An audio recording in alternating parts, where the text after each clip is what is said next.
안녕하세요. 저는 60대 후반 여성입니다. 날씨 화창해진 걸 보니까 시간 되는 대로 가족 여행 떠나고 싶은 생각이 물씬 드네요.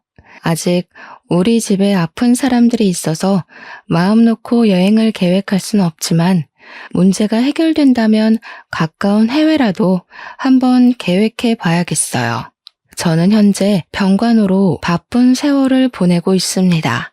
집에 아픈 사람들이 있다고 했는데 제 딸이랑 사위가 병원 신세를 지고 있거든요. 젊은 사람들이 어쩌다가 나이 많은 저랑 남편보다 건강에 적신호가 오게 되었는지 그 이야기를 해보고자 사연에 올려봅니다. 딸 가진 부모님들이라면 제 이야기에 심장이 철렁할 수도 있을 것 같아요. 한번 들어보시고 위로 한마디씩 부탁드립니다. 제게는 아주 어여쁜 외동딸이 하나 있습니다. 원래 부모 눈에는 내 자식이 제일 예쁘지만 저의 딸은 객관적으로도 예쁘다는 평을 많이 받을 만큼 외적으로 출중한 편입니다.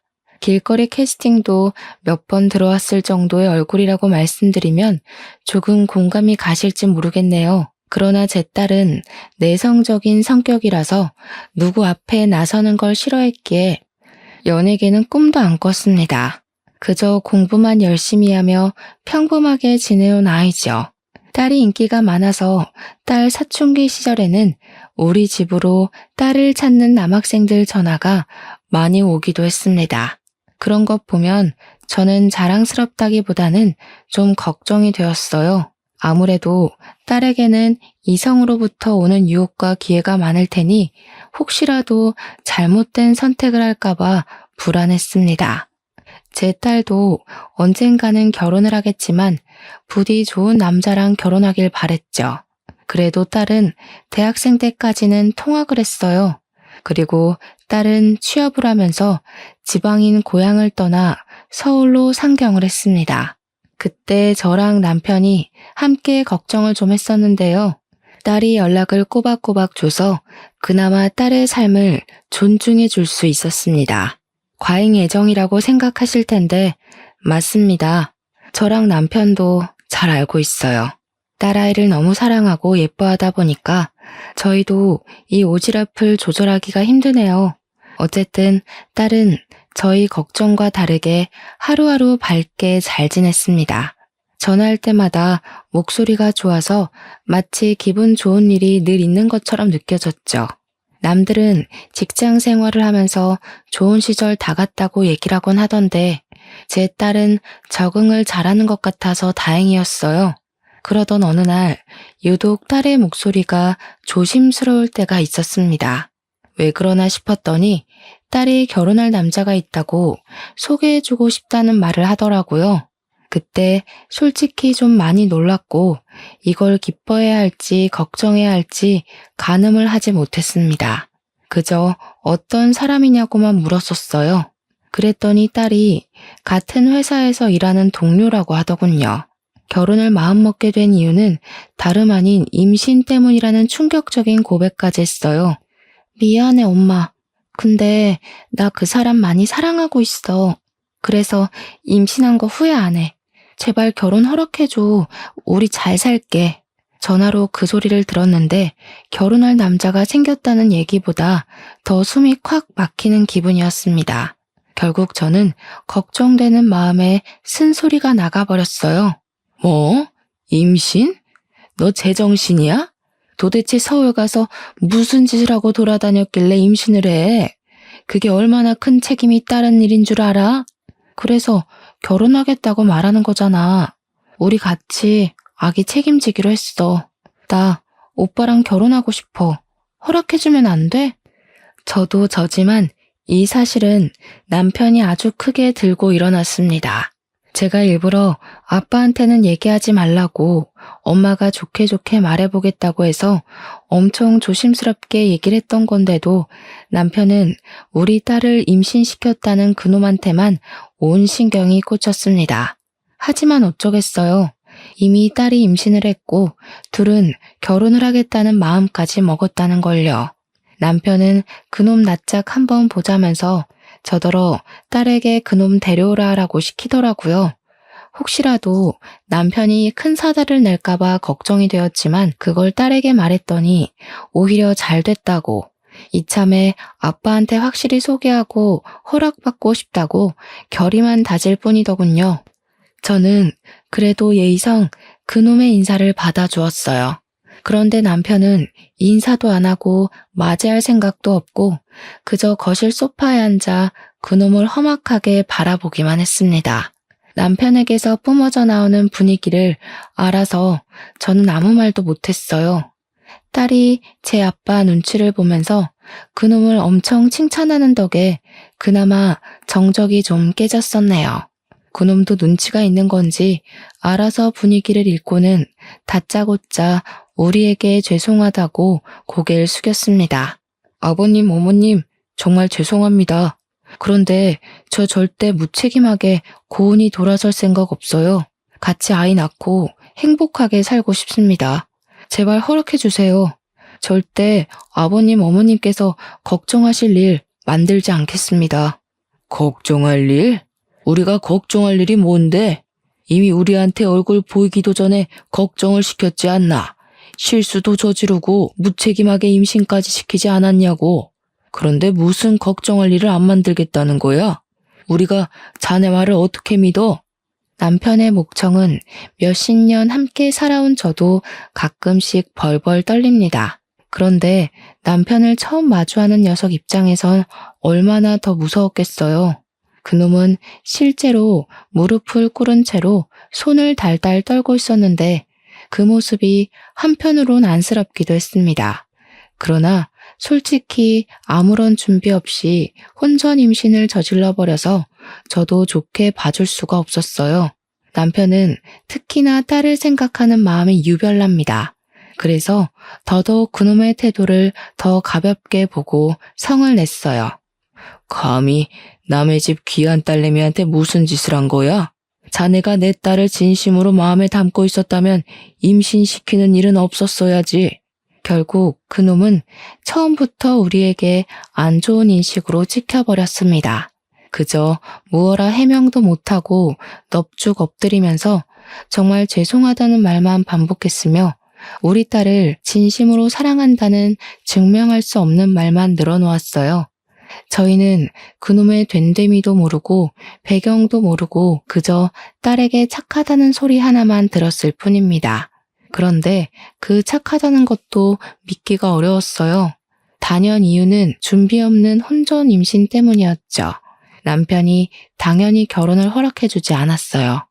아마 결혼도 안 하고 애부터 덜컥 생긴 딸의 인생을 걱정해서 그랬을 겁니다. 저도 제 남편의 성깔 감당 못합니다. 남편이 거절하자 울면서 사정하는 그놈의 태도가 참 안쓰러웠지만 남편이 완강하게 반대하기도 했고 저 또한 제 딸이 임신을 먼저 해버린 것이 마음에 들지 않아서 끝내 그놈 편을 못 들어줬네요. 딸이란 그놈은 그 뒤로도 몇 번이고 우릴 찾아왔어요. 그때마다 퇴짜 맞기를 반복했죠. 그러다 제가 처음으로 근본 모르는 그놈에게 마음이 살짝 흔들렸던 적이 있었는데요. 딸에게서 그놈의 부모님이 아주 일찍 돌아가시고 없다는 말을 들었을 때였습니다. 그놈이 고아라고 하더라고요. 자기가 보육원 출신이라서 다 큰 성인이 된 나이에도 보육원에 계속 봉사와 기부를 하고 있다는 소리를 듣고 생각했던 것보다 심성이 고운 것 같아서 마음이 갔어요. 듣자 하니 기부하는 금액이 꽤 되는 것 같더라고요. 돈을 보고 사람을 판단할 생각은 없지만 그래도 제 딸이 의지하고 함께 나아갈 수 있는 형편이 되는 사위면 좋겠다고 생각했거든요. 그놈의 심성이 괜찮은 것 같다고 생각을 하니까 한 번쯤 깊게 대화를 나눠보고 싶었어요. 그래서 남편 몰래 그놈을 따로 만났고 그놈은 한결같이 제 앞에서 어쩔 줄 몰라 했습니다. 그래요. 보육원에 봉사한다고 들었는데 참 대단한 일을 하고 있네요. 요즘 젊은 사람들은 자기 살기 바빠서 주위 사람 챙길 여유가 부족한데 우리 딸이 어디가 좋은지 물어봐도 되겠어요? 저같이 보잘것없는 사람한테 가족이 되어주고 싶다고 한 사람은 고은이가 처음입니다. 저 고은이 행복하게 해줄 수 있어요. 고은이 일이라면 뭐든지 나서는 남편이 될 수 있습니다. 그 누구보다도요. 제 딸은 예쁜 얼굴처럼 마음까지도 참 예쁜 아이예요. 다른 남자들과 다르게 우리 딸 얼굴이 아닌 마음을 봐주는 것 같아서 저는 한층 더 그놈이 마음에 들었습니다. 그리고 무엇보다 딸이 좋아 죽는 남자니까 웬만하면 허락해주고 싶었어요. 아마 혼전 임신 사실이 아니었다면 저랑 남편이 처음부터 냉철하게 나가는 일은 없었을 겁니다. 아무튼 저는 그 자리에서 결혼을 허락해 주겠다고 말을 했어요. 그리곤 나는 내 남편 감당 안 되니까 이제 내 남편을 끈질기게 설득해 보라고 했죠. 그랬더니 사위가 된 그놈이 벌떡 일어나 90도로 인사하는데 문득 부모 없이도 참 번듯하게 컸다고 생각했습니다. 하지만 사위의 당찬 포부와는 다르게 남편의 반대는 계속해서 길어졌어요. 남편 때문에 오히려 사위가 아닌 딸이 지쳐가고 있었습니다. 딸은 처음 인사를 나눴을 때보다 배가 더 불러왔는데 남편은 여전히 요지부동이었죠. 저도 남편이 어떤 생각을 하고 있는지 모르겠더라고요. 이대로 딸을 미혼모로 살게 할 생각인 건지 도통 말을 안 해주니까 딸을 안심시켜 줄 수도 없었습니다. 여보, 그래도 애가 생겼는데 둘이 같이 살게 해줘야지. 혼전 임신시키고 도망가는 총각들도 많은데 그 녀석은 끝까지 우리 딸 책임진다고 하잖아. 마냥 반대하는 게 우리 딸을 위한 길은 아닌 것 같아서 그래. 내가 아직 그놈한테 확신이 없어. 우리 딸을 저만큼 따라다닌 놈들 없었을까봐. 그놈 눈빛이 아무래도 음흉하다고. 임신했다고 생각 없이 결혼해서 이혼 이력 남길 바에는 그냥 미혼모로 사는 것도 나쁘지 않아. 그걸 왜 당신이 정해. 그리고 그 녀석 표정이 원래 좀 개슴츠레한 편이더구먼. 괜히 그런 걸로 딸이랑 사이 멀어지고 싶어? 우리 딸이 지금 당신한테 얼마나 실망하고 있는데. 남편이 딸을 무척 아낀다고 했잖아요. 남편은 딸이 학창 시절을 마칠 때까지 딸의 등하교를 책임진 사람입니다. 그래서 남편은 딸의 꽁무니를 쫓는 남자애들을 많이 봤다고 했었어요. 딸이 남편의 품을 떠나게 된 건 직장에 취업한 후부터였거든요. 남편은 딸이 자기 울타리를 넘어서 남자를 만난 것도 걱정이 되는데 심지어 임신까지 했다고 하니 사위를 생각하는 마음이 생각보다 더 날카로웠어요. 남편의 마음을 이해 못하는 게 아닙니다. 그렇지만 사윗감을 신중하게 고르더라도 가장 중요하게 염두해야 되는 건 딸의 마음 아닌가요? 남편의 의도와는 다르게 딸은 갈수록 제 아빠한테 불만을 품기 시작했어요.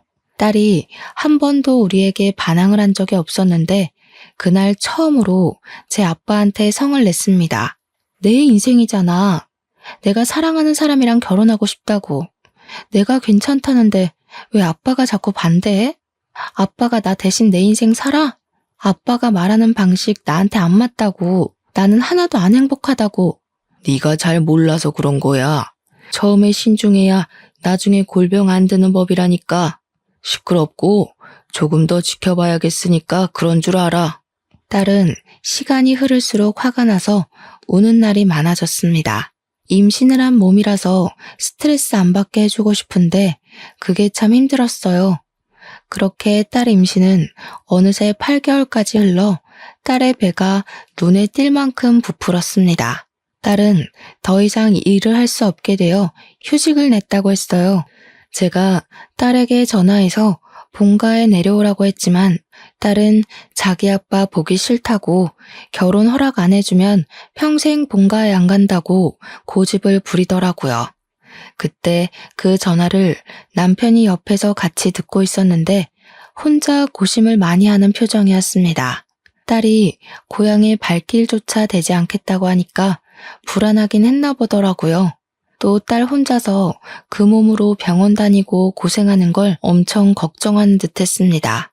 결국 남편은 사위를 데리고 내려오라 하라고 제게 전달을 부탁했어요. 저는 바로 딸에게 연락을 했고 딸은 그 소리를 듣고 신이 나서 사위를 연차까지 내게 만들어 내려왔습니다. 그날 저녁 다 같이 식사하는 자리를 준비했어요. 사위는 여전히 남편을 어려워했고 저는 그래도 남편이 조금 마음을 연 것 같아서 사위에게 다 되었다고 위로 한마디씩 얹어주었네요. 어색한 분위기에는 역시 술을 한 잔씩 하면 좋을 것 같아서 제가 잠깐 슈퍼 갔다 오겠다고 식구들에게 말했어요. 그랬더니 사위가 벌떡 일어나 자기가 다녀오겠다고 겉옷을 챙기더라고요. 그때 딸이 사위를 붙잡아 앉히면서 제게 쪼르르 다가와 팔짱을 꼈습니다. 오랜만에 엄마랑 바람 좀 쐬고 올게. 둘이 얘기 좀 나누고 있어. 한 10분이면 될 거야. 아빠 괜찮지? 딸은 남편과 사이에 둘만의 시간을 만들어주고 싶었는지 귀여운 꼼수를 부렸습니다. 딸이 남편에게 허락을 구했는데 남편이 의외로 얼른 다녀오기나 하라면서 저랑 딸을 보내려고 했어요. 말투가 부드러운 걸 보니 다행히도 사위를 나무랄 것 같진 않아서 안심이었습니다. 잘된 일 같아서 저랑 딸은 서둘러 집을 빠져나왔어요. 집이랑 3분 거리밖에 안 걸리는 가까운 슈퍼를 갔는데 슈퍼 사장님이 성인이 된 우리 딸을 알아보더라고요. 고양이니까 오랜만에 보는 거라서 반겼던 거죠. 그때까지만 해도 오래간만에 느끼는 평화로움에 기분이 좋아서 저절로 콧노래가 나왔습니다. 제가 술을 고른 후 가볍게 먹을 후식을 찾는 동안 딸은 슈퍼 밖에 전시되어 있는 귤박스를 보러 나갔어요. 그 사이 제가 고를 거 다 고르고 카운터에 물건을 올려놓았습니다. 그리고 순간이었어요. 거기 뭐야? 야, 이 살인자야! 살려주세요! 어머, 어떡해? 저 사람 좀 잡아주세요! 바깥에서 웬 아줌마가 고함 치는 소리가 가게 안까지 다 울렸어요. 무슨 일인가 싶어서 슈퍼 사장님이랑 바깥을 나가봤습니다. 그리고 저는 바깥 광경을 보자마자 놀라서 비명을 질렀고 다리에 힘이 풀려버렸죠. 차가운 시멘트 바닥 위로 우리 딸이 머리에 피를 흘리면서 쓰러져 있는 겁니다. 저는 얼른 딸에게로 기어가서 울부짖으며 살려달라고 외쳤습니다. 슈퍼 사장님도 놀란 마음을 가다듬고 급하게 119에 신고를 했어요. 고은아, 안 돼. 이게 무슨 일이야? 딸, 눈 좀 떠봐. 어떡해. 우리 딸 어떡해요. 동네가 고요한 촌이었던지라 그 저녁 시간에 소리를 조금만 질러도 주위 이웃들에게 충분히 들렸습니다. 제 비명에 사람들이 하나둘 나오기 시작하면서 쓰러져 있는 우리 딸을 보았어요.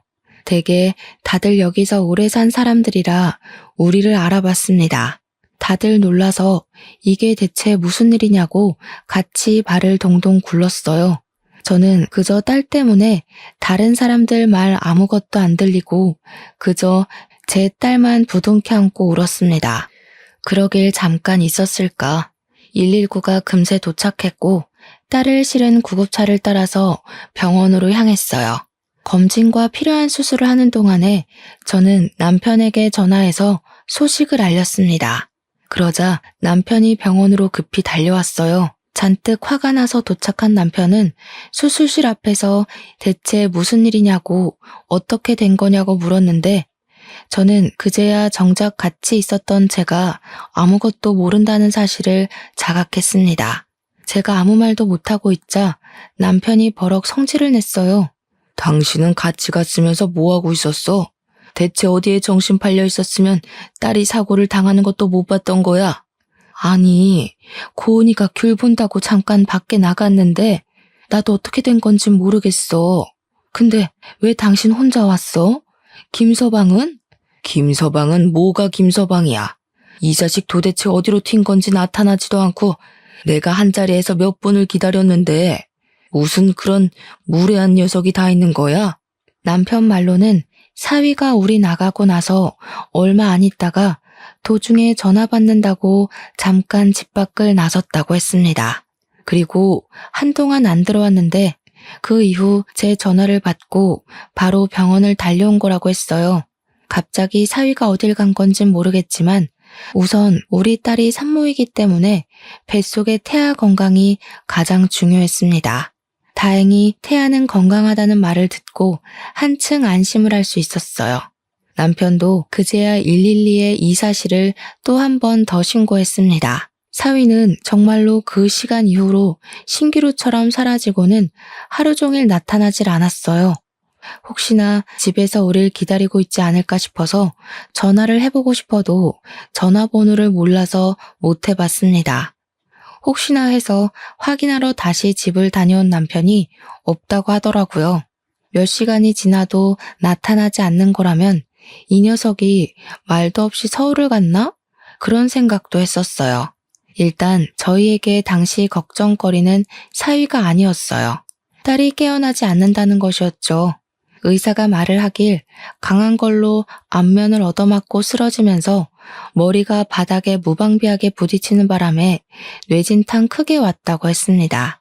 그래서 머리를 다쳤다 보니 의식이 늦어지는 것 같다고 하는데 이건 하염없이 기다리는 방법밖에 없다고 했어요. 정말 절망적이었습니다.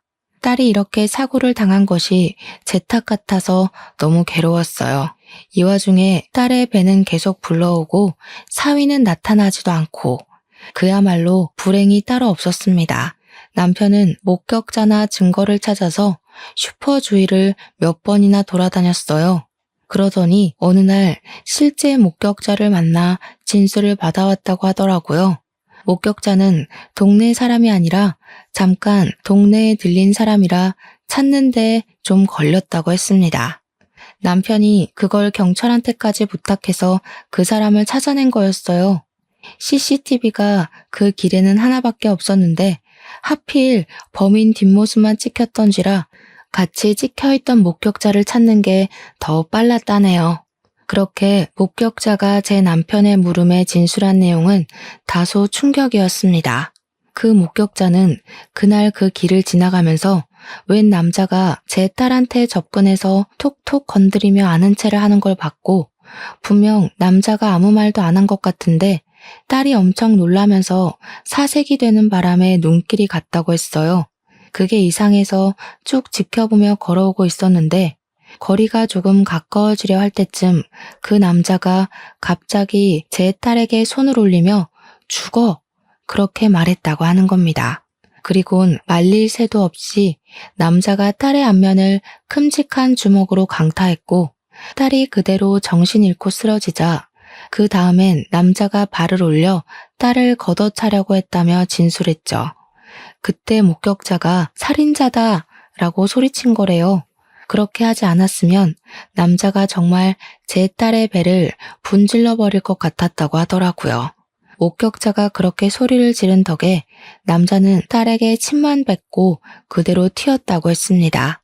이건 경찰에게도 보고가 된 내용이라네요.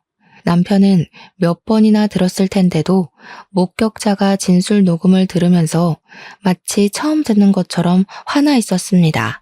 그리곤 얼토당토않은 추측을 제시했어요. 이거 혹시 그놈 아니야? 이놈이 막상 애 생기니까 책임지기 싫어서 이런 짓 꾸민 거 아니냐고. 왜 확실하지도 않은 걸로 사람을 의심하고 그래. 김서방한테도 사정이 다 있겠죠. 곧 연락 올 거예요. 연락은 무슨 이미 당일에 잠적한 것만으로 그 새끼는 꽝이야. 그 새끼가 내 딸 이렇게 되기 전에 없어지고는 며칠째 안 나타나고 있잖아. 저는 심성 좋은 사위를 믿고 싶었으나 남편이 얘기하는 정황이 너무 일리가 있어서 의심을 안 할 수 없었습니다. 의심을 안 하려면 사위가 나타나서 우리에게 해명을 해줘야 하는데 모습을 코빼기도 안 비추니까 나날이 의심만 커져갔어요.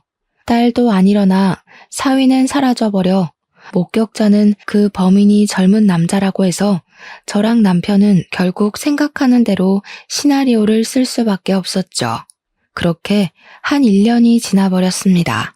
저와 남편의 시간은 딸이 사고 났던 그 시간에 멈춰 있었어요. 딸도 여전히 그 시간에 머물고 있었고 사위 또한 여전히 깜깜무소식이었습니다. 한 가지 변화가 있었다면 그건 바로 손녀의 존재였어요. 지난 1년 과정에서 딸은 의식불명 상태로 출산을 겪는 바람에 대수술을 했었고 우리 딸 다음으로 염려가 되었던 손녀를 무사히 받을 수 있었습니다. 지옥 같은 1년이 지나오면서 유일하게 설레었던 시간이었네요. 그러나 그 들뜬 마음도 잠시였었죠. 예쁜 손녀가 태어났는데 엄마 아빠의 사랑을 받지 못한다는 게 너무 안타까웠거든요. 저는 손녀 때문에 병원에 오래 있을 수가 없어서 할 수 없이 집에 머무는 시간이 길었고 남편이 대신 제 딸 옆을 하루 종일 지켜주었습니다. 여전히 저와 남편의 가슴에는 대못이 박혀 있었지만 그나마 손녀 덕분에 숨은 쉴 수 있는 상태로 지냈어요. 그러던 어느 날 제가 손녀 분유를 먹이고 막 재운 시간이었는데 갑자기 현관문이 시끄럽게 두들겨졌습니다. 손녀를 겨우 재웠는데 깰까봐 식겁해서 얼른 인터폰을 들어 확인했어요. 대체 누가 이렇게 무례한 짓을 하는 건지 예민해진 감정을 담아서 욕을 해주려고 했는데요. 인터폰으로 보인 익숙한 정체 때문에 저는 입을 틀어막고 말았습니다. 그 사람은 다름 아닌 1년 전에 잠적해버렸던 사위더라고요. 깜짝 놀라서 한참 굳어 있다가 문 밖에서 어머님 하는 소리에 정신 차리고 얼른 나가 문을 열어줬습니다. 정말 연락도 없이 사라져버렸던 사위가 맞더라고요. 근데 사위의 몰골이 말이 아니었어요. 당황스럽게도 그놈은 우리를 마지막으로 만났던 그때 그 복장에 목발을 짚고 있는 겁니다. 어머나 세상에, 자네 대체 꼴이 왜 이런가? 아니, 그보다 여태 어디서 뭘 하다가 이제 나타났어? 그날 무슨 일 있었던 거야? 연락은 왜 못했어? 어디서 뭘 하고 살았길래 이 모양 이 꼴로 나타나? 어머님, 고은이는 어떻게 됐어요? 고은이 어딨어요? 고은이 무사한 거 맞죠? 살아있는 거죠? 병자꼴이 다 된 사위는 다짜고짜 제 딸을 찾았으면서 제 딸의 안위를 걱정했습니다.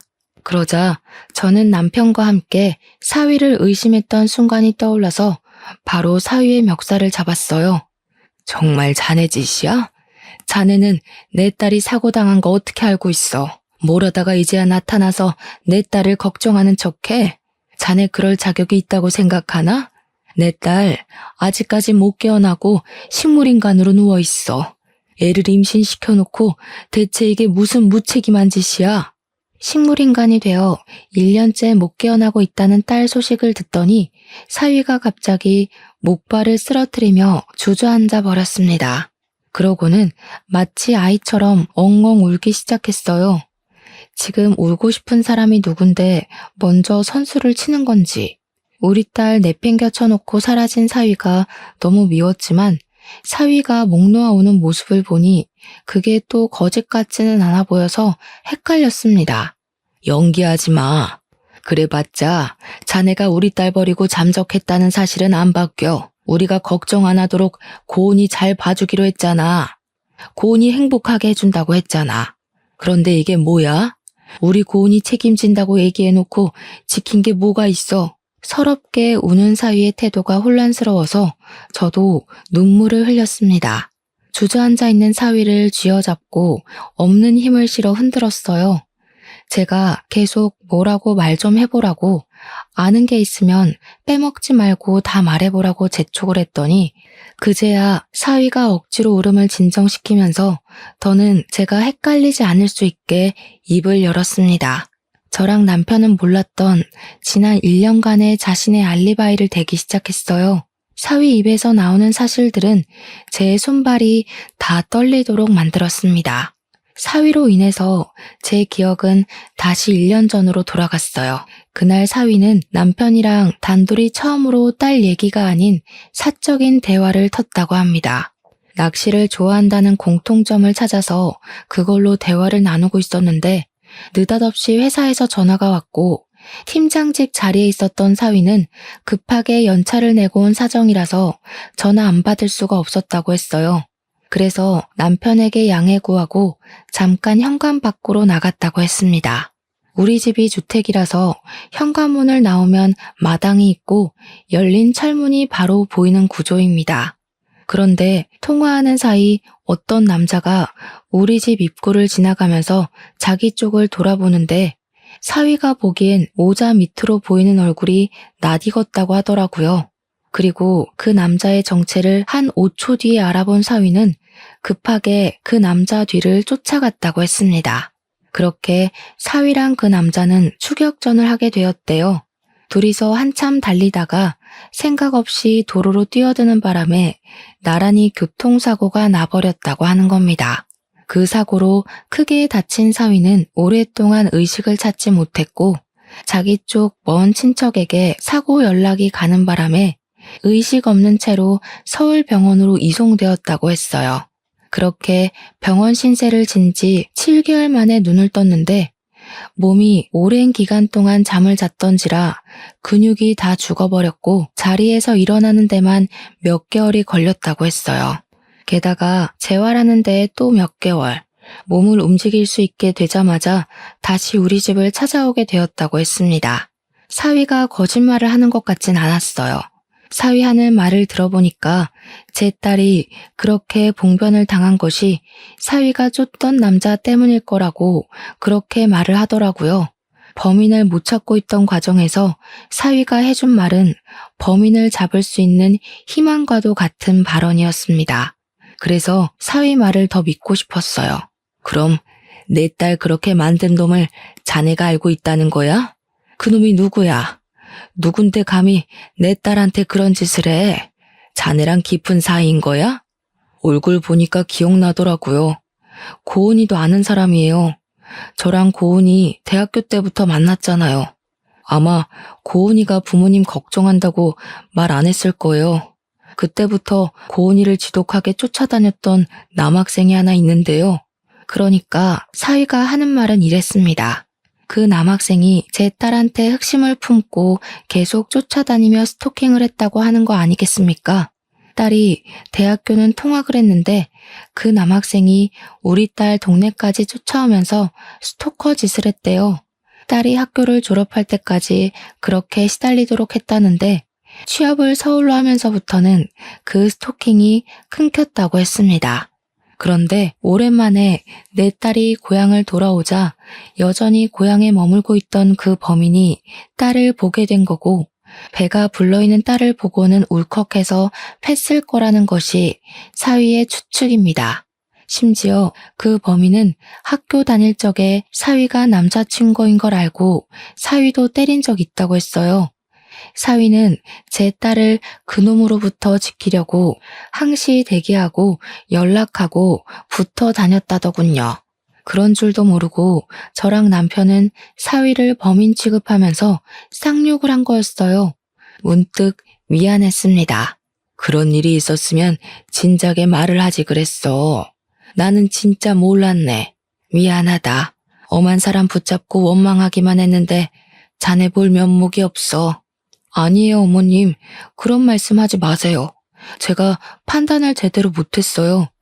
고은이가 말하지 말라고 했어도 이런 위험한 사실은 미리 말씀드렸어야 했는데 저야말로 두 분께 너무 죄송합니다. 저는 그제야 몸 아픈 사위를 살피면서 손을 꼭 잡아주었어요.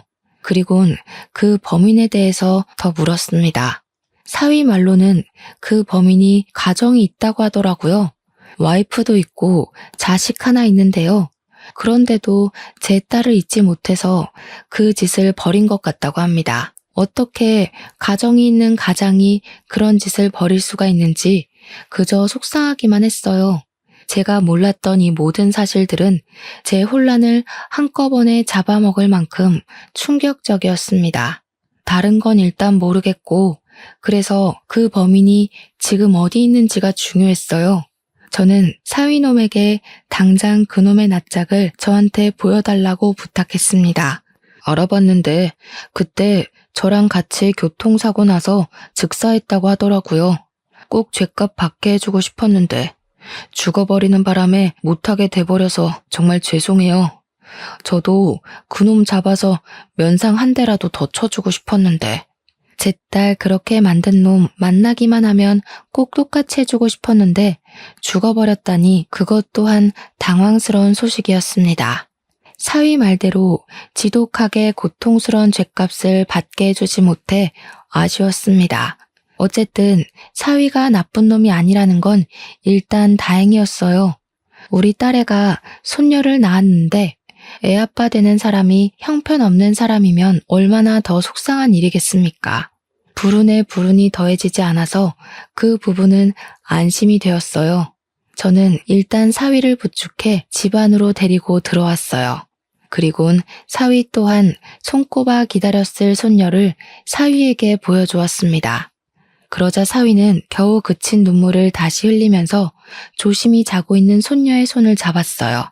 아기를 방금 재우긴 했지만 그래도 아빠의 품에 안겨줘야 할 것 같아서 제가 손녀를 들어 손수 사위 품에 안겨주었습니다.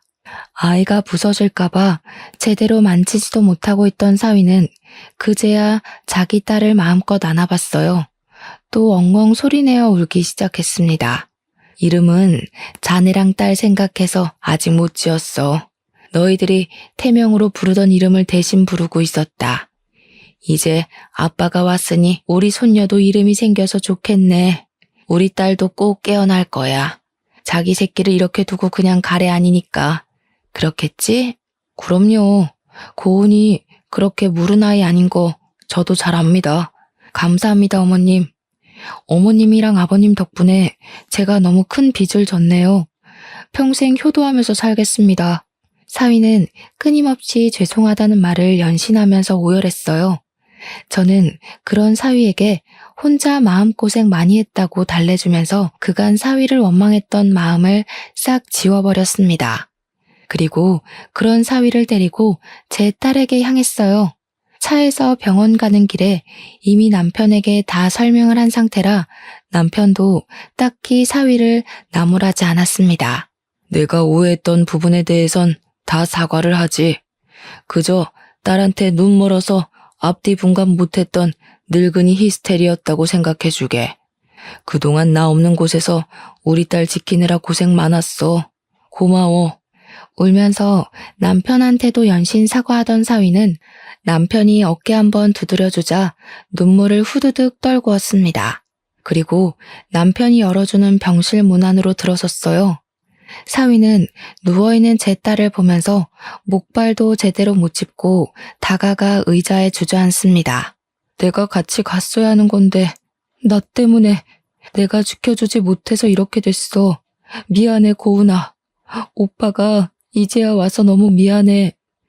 사위는 딸 손을 잡고 하염없이 흐느꼈습니다. 남편과 저는 그런 사위를 방해할 수 없어서 잠깐 자리를 피해 주었어요.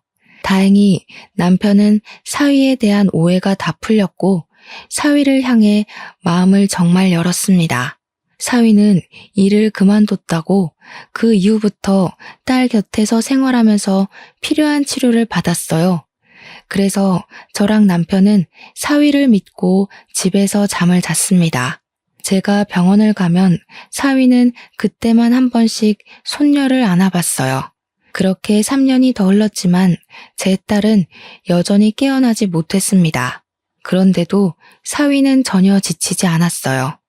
손녀에게 제 딸더러 늘 엄마라고 가르쳤고 하루에 한 번씩 손녀가 딸의 손을 잡을 수 있도록 해줬습니다. 그러다 보니 손녀는 엄마를 엄마라고 아빠를 아빠라고 부를 수 있을 만큼 컸어요. 그래도 손녀가 있으니까 저희 식구 모두가 지치지 않고 딸을 기다릴 수 있었습니다. 손녀는 기특하게도 제 딸이 엄마라는 걸 알아서 그런지 엄마 하면서 고사리 같은 손으로 딸 발을 마사지 해줍니다. 어눌한 발음으로 엄마 일어나 하는데 그때마다 얼마나 가슴이 아린지 몰라요. 우리 딸이 자기 자식의 목소리를 알아듣고 있었으면 좋겠다는 생각을 하면서 애써 마음을 달래면서 지냈네요. 그리고 저희에게 기적 같았던 그날도 평소와 같은 날씨에 같은 분위기였습니다. 사위가 물 한 잔만 달라고 부탁하길래 자리에서 일어나 컵에 물을 따르던 순간이었어요. 갑자기 사위가 고은아 하면서 목청을 높이는 바람에 놀라서 돌아봤거든요. 사위가 딸의 얼굴을 살피고 있었고 손녀도 제 딸 발을 꼭 쥔 채로 제 딸 얼굴만 멀거니 보고 있더라고요. 그래서 저도 얼른 다가가 딸 얼굴을 쳐다봤죠. 정말 미세하게 딸의 안면 근육이 움직이고 있더라고요. 저 너무 놀라서 바닥에 물을 엎질렀어요. 착각한 게 아닌가 했는데 그때 또 손녀가 붙잡고 있는 딸의 발이 조금씩 오그라드는 걸 목격했습니다. 어머, 세상에, 이게 무슨 일이야? 고은아, 엄마 목소리 들리니? 아이고, 김서방, 나 의사 좀 불러올게. 우리 딸 좀 봐줘. 저는 황급히 병실을 튀어나가서 의사를 불렀습니다. 의사 또한 서둘러 저희 병실을 찾아와 딸의 상태를 살폈어요. 놀랍게도 의식이 돌아왔다고 하는 겁니다. 의사한테서 확답을 듣는데 정말 다리에 힘이 풀려서 몸을 지탱하기가 힘들었어요. 저는 그날 잠깐 점심 사러 간 남편까지 급하게 불러서 이 사실을 알렸습니다. 그날 하루 종일 저희 식구들이 울면서 딸에게 엄청 말을 걸었어요. 늦은 밤에 눈을 뜬 딸은 말을 하진 못했고 눈물만 흘렸습니다. 다행히도 우리를 알아보는 듯했어요. 그날은 저희 딸이 다시 태어난 날과도 같다고 생각을 했어요. 그만큼 딸이 기운을 차린 건 기적이었죠. 우리 딸 잘못한 거 아무것도 없잖아요. 잘못 없이 이렇게 생을 보낼 순 없는 거잖아요. 그런 제 기도가 하늘에 잘 닿았던 건지 그렇게 한 달이 더 지난 후 딸은 상체까지 일으킬 정도로 회복을 했습니다. 조금 어눌하긴 해도 당연히 말도 트게 되었어요. 우리 식구 모두 딸이 과거의 상처를 떠올리도록 만들고 싶진 않았으나 물어보고 싶은 것이 있었습니다. 바로 스토킹 범인에 대한 것이었죠. 일단 그 범인이 사고로 죽었다는 걸 알려줬어요. 그러자 딸이 잠깐 놀라다가 눈을 질끈 감더군요. 저는 대체 왜 그런 위험한 사람을 식구들에게 알리지 않고 숨겼냐고 물어봤습니다. 그러니 사위가 말했던 대로 딸은 부모님 걱정시키고 싶지 않아서 그랬다고 하더라고요. 미안해 엄마 아빠. 다시는 걱정 안 끼쳐드릴게요. 그리고 아빠, 나 학창시절에 든든하게 지켜줘서 고마웠어. 우리 결혼 허락해준 것도 고마워. 나 늘 아빠가 과잉보호한다고 생각했는데 이번 일로 크게 반성했어. 너무 속상했습니다. 딸이 저희를 걱정해서 비밀로 했다는 건 기특한 마음이지만 저랑 남편은 그런 딸에게 다시는 그러지 말라고 했어요. 부모한테는 자식을 잃는 것만큼이나 무서운 일은 없잖아요. 딸은 저희에게 미안하다고 자신의 생각이 짧았다면서 반성을 하였습니다. 어쨌든 그 범인이 죽어서 한층 안전해진 건 다행이라 생각했어요. 이제는 딸을 그만 혼쭐내고 깨어난 것만으로도 그저 감사하다. 그런 생각만 했습니다. 그렇게 요즘은 모두 마음을 놓고 드디어 가족 같은 가족 분위기를 느끼며 살고 있어요. 딸은 어느새 걸음마까지 자기 딸을 매일같이 안고 있습니다. 자고 일어나면 저랑 손녀가 병원 오기만을 기다리고 있어요. 얼마나 전화를 하면서 빨리 와달라고 재촉하는지 모릅니다. 전혀 귀찮지 않아요. 행복합니다. 제 딸의 지저귀는 목소리를 다시 들을 수 있어서 기쁘고 매일 볼 수 있어서 감격스럽습니다. 제 인생의 모든 복을 다 끌어다 썼다 해도 전혀 아깝지 않고 앞으로도 계속 아깝지 않을 테니 부디 제 딸이 끝까지 기운을 내서 건강을 회복하길 바랄 뿐이에요. 사위는 딸보다 회복이 더 빨라서 이젠 목발을 짚지 않고도 잘 걸어 다닙니다. 그래도 아직 뛰는 건 불가능해서 부지런히 재활 중이에요. 그리고 손녀는 곧 어린이집 입학을 앞두고 있어요. 이제 4살인데 그래도 3살까지는 자기 엄마랑 아빠랑 놀게 내버려 뒀거든요. 딸이 아이를 4살부터는 어린이집 보내고 싶다고 해서 그렇게 해주고 있습니다. 손녀가 하원을 할 때면 제 엄마랑 아빠 만나느라 병원 앞에서 내리겠지만 얼른 딸이랑 사위가 몸을 완전히 회복해서 손녀랑 같이 집에서 만나는 날이 오길 바랄 뿐입니다. 그때 되면 딸이랑 사위 신혼여행을 먼저 보내줄 생각이에요. 그리고 그 다음 가족 여행을 가는 게 좋겠네요. 그런 행복한 날이 반드시 오겠죠? 제 사연은 여기까지였는데 다들 어떻게 들으셨나요? 딸이 있는 부모님들, 저랑 제 남편처럼 극성까진 아니어도 다들 딸 걱정하는 마음이 애틋하시겠죠?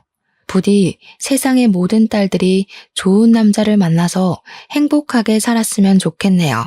그럼 이만 사연을 마치도록 하겠습니다. 지금까지 긴 글 들어주셔서 감사합니다.